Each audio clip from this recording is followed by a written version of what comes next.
A stone struck me on the head. अब इसका pattern देखें कि अ स्टोन,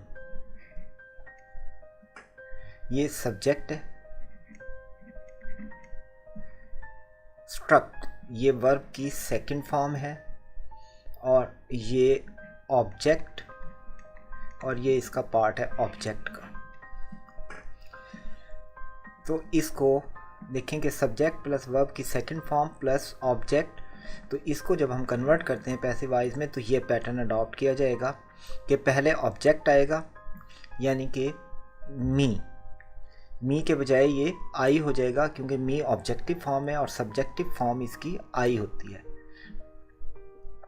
तो फिर वाज या वर आएगा और वर्ब की थर्ड फॉर्म आएगी, फिर बाय और फिर सब्जेक्ट। इसमें इंपॉर्टेंट चीज़ ये है कि ऑब्जेक्टिव पार्ट है वो ऑन दी हेड।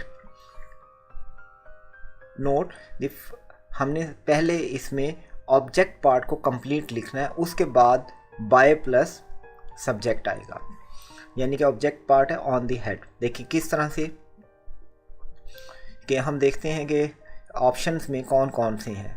तो पहले ऑब्जेक्ट आना है, ऑब्जेक्ट है इसमें मी, ये आई होगा, तो यहाँ पर बी ऑप्शन तो हो नहीं सकता क्योंकि इसमें माई है, आई नहीं है। फिर वाज और वर आना है, इनमें से कोई एक, आई वाज आएगा, तो यहाँ पर हैड भी नहीं, ये भी गलत, ये सही है, ये ए और डी में से कोई एक आंसर होगा। फिर उसके बाद थर्ड फॉर्म आनी चाहिए, दोनों में थर्ड फॉर्म है, और उसके बाद बाय आना चाहिए। लेकिन ये इंपॉर्टेंट चीज़ है कि ऑब्जेक्ट पार्ट हम फर्स्ट कंप्लीट करेंगे। तो स्टक ऑन दी हेड, ये इसका ऑब्जेक्ट पार्ट आ गया, फिर ये बाय आ गया, और ये सब्जेक्ट आ गया।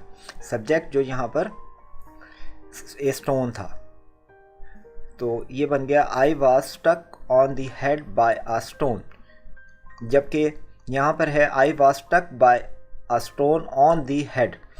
तो ये स्टोन ऑन दी हेड की सेंस चेंज हो जाती है, इसलिए ऑब्जेक्ट पार्ट को पहले कंप्लीट किया जाएगा और उसके बाद बाय और सब्जेक्ट आएगा। तो इसलिए ए ऑप्शन करेक्ट नहीं है, बल्कि डी इसका करेक्ट आंसर है।